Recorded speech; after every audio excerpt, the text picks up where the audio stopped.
pour ñu dem ci statut al insanul kamil. L'homme total. L'homme total dont parlait Garodi très bien. Oui. Il faut passer par le développement personnel. Développement personnel science la.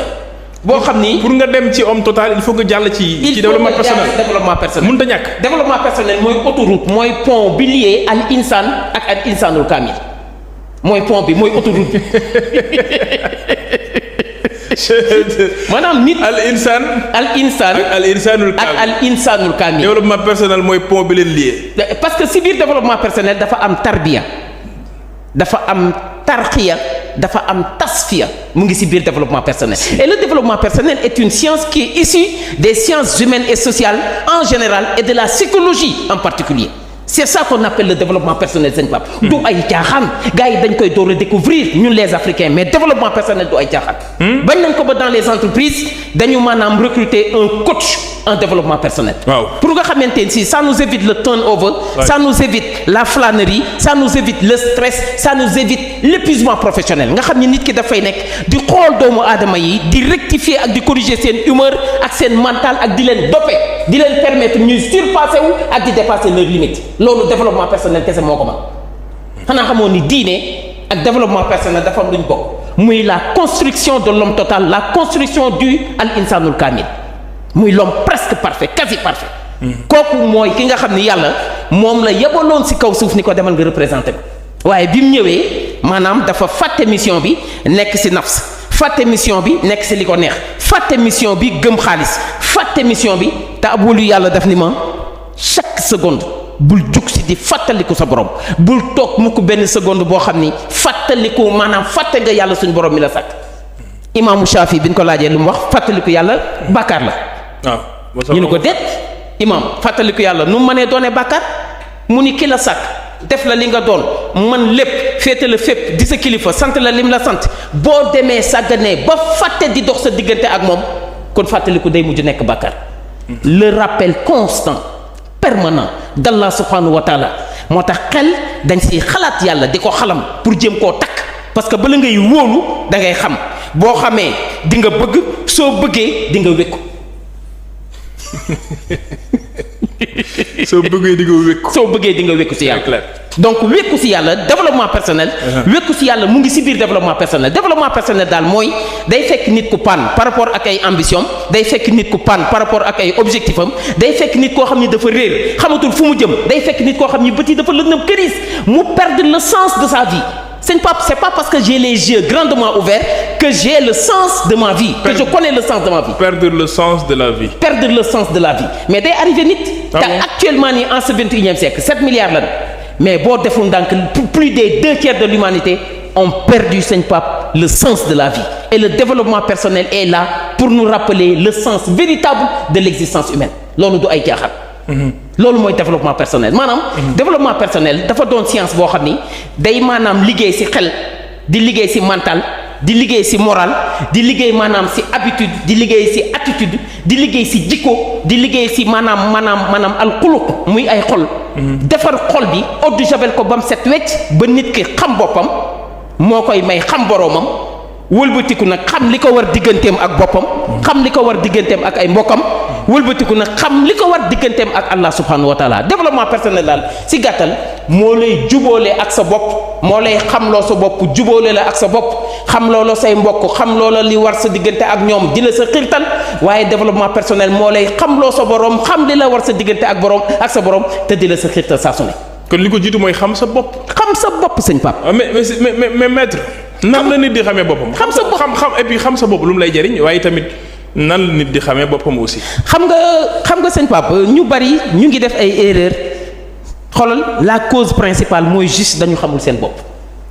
sëñ Pape toujours ma ni mission da ngay xam li ngay dundee bala ngay xam li ngay dundal man bala may xam li may dundal damaa war a xam li may dunde ba noppi mooy lan nit ragal yàlla ngay dunde nit jaamu yàlla ngay dunde nit zikr ngay dunde nit fikr ngay dunde muy le souvenir constant d'Allah subhanahu wa ta'ala. Est-ce que tu sais que depuis que nous avons omis depuis que nous avons occulté la dimension spirituelle de la vie si lañ allait tout droit vers le chaos. Ah bon? maa la ko wax vas-y dans les pays occidentaux ils sont en train de recruter des coachs. Vas-y dans les pays occidentaux, ils sont en train de recruter des clowns dans les hôpitaux. Vas-y dans les pays occidentaux, ils sont en train de créer des curricula allant dans le sens du côté spirituel de la vie, de la dimension spirituelle de la vie. Va dans les pays occidentaux, ñoom ñoo ñu raw ci matière. raw ñu ci physique raw ñu ci àddina mais ci wàllu baatin ak ci wàllu sens caché des choses ak ci wàllu spiritualité ñun ñoo nekk sa kanam léegi nag ñoom dañoo dem ba convaincre ci ni nit mënul dund noonu te xamul le vrai sens caché de la vie ñoom nag ñu ngi ciy door a àgg alors que ñun dépassé nañ ko. si boo xoolee suñu maam Cheikh Omar Foutiyou Tall liggéey bu rafet bi mu liggéey suñu maam Serigne Touba Tafsir Ahmad Baro Ndiéguène Seydi Hadji Malick ñoom ci ruu lañ daan liggéey mais pas ci yaram. même dans les pays asiatiques aussi egg nañ sax foo xam ne léegi dañ ni moom nit faaw nga am loo gëm. exactement maanaam il faut nga gëm dara moom. il faut nga gëm dara sëñ Pape. waaw maintenant nag maître nan la nit di liggéey ci boppam. nan la nit di liggéey ci boppam. xam nga damay faral di wax naan.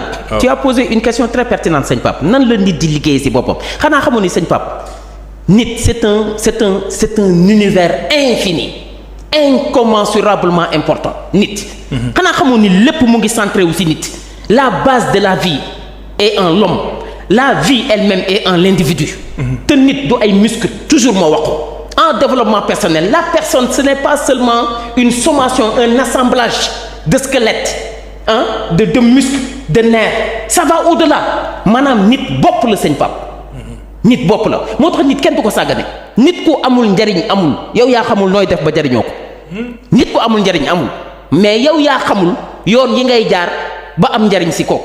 moo tax développement personnel nag moo lay ñëw xam loola dayee àddina ak li la fi indi. xam loola dayoo doomu aadama mooy kan ak li la fi indi parce que nit doo jël sa digganteeg nit rek def ko muy maanaam benn kii boo xam ne amul dara mais déedéet sa diggante ak nit moo la koo fay teg boo bëggee juboo ak nit ñi amal leen njariñ jalla jalaaluhu subhanahu wa taala ngay jël teg ko sa diggante ak nit ñi di def ndax ñoom di leen defal ndax moom di leen yërëm ndax moom di leen muñal ndax moom di leen dimbali ndax moom ak am le sens de la hauteur et du dépassement ndax yàlla suñu borom mi nga xam ni moo leen sàkk.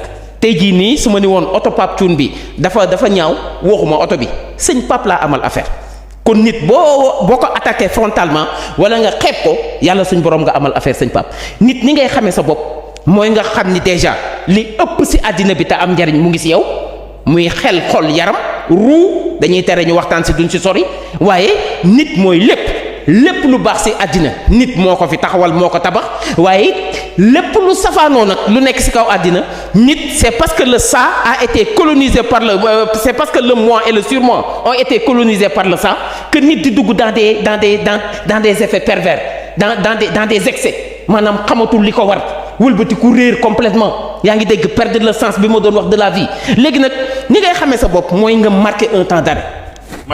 marquer un temps d'arrêt sëñ Pape. des fois dans la vie il faut savoir s'arrêter. maanaam nga jékki-jékki xamatoo foo jëm. nga taxaw teg sëñ Pape taxaw dafa baax. bañ nañ ko ba sax si autoroute yi booy dawal dañ naan la toutes les 2 heures de temps mais marquer un temps d'arrêt.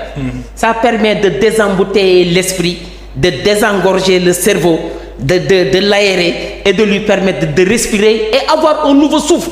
Envie de courir mieux vite et beaucoup plus vite. boo taxawee ni tekk nooy. boo taxawee ni tekk. maanaam da ngay daal di taxaw ni tekk jël sa borom teg ci sa kanam bu la neexee nga jël sa wasila teg ci sa kanam. foofu xanaa da ngay laajte may kan ko. da ngay laajte man may kan effectivement sëñ Pape xanaa xamoon ni nit ñi. xoolal yàlla xam na ni ceux qui échouent et ceux qui réussissent il y a qu'une seule différence ñiy réussir dañoo xam seen bopp ñiy échouer xamuñu seen bopp dañoo réere seen bopp léegi nag urgence su taxaw pour xam sa bopp daal di imposer. xanaa xamu ni sëñ Pape ki génn nit ñi dar ko mbumbaay mi topp ko ku nekk bëgg koo jox loxo ku nekk bëgg mu añee sa kër kooka mas naa wéet ci àddina ba mel ni néew ni muy wéete ci biir bàmmeel toujours ma wax ko maanaam waaye nag c'est dans cette solitude là c'est dans cette maanaam recherche permanente de sa personnalité parce que sëñ Pape yàlla sàkkul personnalité ma wax la lu mu sàkk personne la sàkkul personnalité léegi nag la personne moom moo war a dem wutali boppam personnalité. waaw boo nee may kan ku lay tontu. yow yaay tontu sa bopp. may kan man jékki-jékki xamu ne da nga réer nga dellu si daal ni man may kan léegi ku lay tontu. xanaa xamoo jamono ji ku nekk war nga toog taxaw marqué benn temps d'arrêt ni waa ñun fu ñu jëm. waaw mais ku lay tontu. waaw mais. yaay tontu sa bopp. yaay tontu sa bopp sëñ Ba xamaa nga ni suñu kër yi léegi max la luy problème bi amatuñu cour ay couloir la ñu am sëg yi kër yi léegi ay sëg la c'est des cimetières masqués nos maisons nos domiciles sont des cimetières masqués léegi dans nos maisons il y a plus de cour. La cour de la maison c'est un espace d'éducation c'est un espace de socialisation waaye depuis léegi ñu perdre ces cours là rentrer dans des couloirs nga xam ne yow da ngay génn sa néeg rek fat nga dugg maanaam néegu kanam wala kii amatuñu espace boo xam ne dañuy toog waxtaan xoolal laayante biir yërëmante cofeel di dox yaa ngi dégg ñuy échangeante nit ñi di ree c'est cette vie là africaine que nous avons perdu sëñ Pape et léegi nag doomu aadama ni ngay xamee sa bopp mooy del wéet sëñ Pape nit dafa war di wéet yow rek nit dafa war di wéet on est trop embouteillé et perturbé par les sonneries des téléphones les musiques les séries dans les télévisions les baptêmes les cérémonies la dimension accessoire de la vie les choses mondaines dañu dem ba dañ ñoo perturbé léegi nag yow maanaam nit ki dafa distraire léegi nag bi mu distraire ba noppi fa la jaar nag léegi perturbé wu et perdre le sens de la vie moo tax des fois il faut savoir s'arrêter il faut savoir s'arrêter sëñ Pape et quand on s'arrête comme tu l'as si bien dit on demande à soi à sa propre personne qui on est en réalité qui suis-je qu'est-ce que je suis venu faire dans ce bas monde te nag question bu am importance c'est une question fondamentale sëñ Pape xanaa xamoo ni beaucoup d'individus courent vite et dans tous les sens mais ne vont nulle part beaucoup d'individus courent très vite vont dans tous les sens mais malheureusement ne vont nulle part max la lu ñuy def errance ils sont dans une dynamique d'errance mu ngi mel ni rek ay xar ak ay bëy yoo xëy yeewi tekki bàyyi leen ñuy divaguer ñuy aller dans tous les sens mais nit bu dee yow yaroo da ngay yafal mais yaa ngi dugal say doom ci errance mais bu dee nag yow maanaam yafaloo da ngay yar yaa ngi wax sa njaboot ñooy kan dinañ xam lan la ñoo xam ci àddina lan moo ci seen devoir lan moo ci seen cër lan moo ci dul seen cër. il faut qu'on retourne à l'éducation de base. nga tontu sa bopp ni kon donc li ñu ci mën a jàngatee mooy. nit ki da ngay war a xam yow yaay kan. xam li la fi indi xam li la koy may xam li la koy xañ. effectivement buñ ko doon résumé. effectivement nit ki da ngay xam yaay kan xam li la fi indi ci àddina xam li la koy may xam li la koy xañ boo ko xamee rek xoolal l'équation magistrale de ta vie a été résolue. Et fondamentalement, ça permet de nous réconcilier avec nous-mêmes, de nous réconcilier avec nos semblables et la société, et de nous réconcilier avec Allah le créateur suprême, Allah subhanahu wa ta'ala. su ko defee jàmm daal ni ñooy. bu ko nekk xamee li la war bu nekk xamee sa bopp xam yaay kan xam li la war nekk sa non defe naa ni coow du bari looloo tax ñuy bañ maanaam nit ki di am jot parce que boo amee jot rek ñetti chose daal di ñëw. besoin vice ak ennui. saa yu nit ki amee jot désœuvré. toog bañ a def dara ennui ñëw vice ñëw maanaam oisiveté daal di ñëw oisiveté moo joxe ñett yooyu moo joxe ennui oisiveté moo joxe vice oisiveté moo joxe besoin ndax di nga am sa soxla doo gis ku la ko fajal parce que yow da ngaa am jot trop liggéeyoo deuxième bi mooy sa jot googu noonu da nga koy exploiter dans le mauvais sens beneen bi mooy sa jot googu nag daf lay daal di xiirtal si ngay commettre ay ñaawteef ak ay bakkaar te loolu taxul doomu aadama bi wàcc si kaw suuf. jërëjëf maître. waaw macha allah. am na solo trop.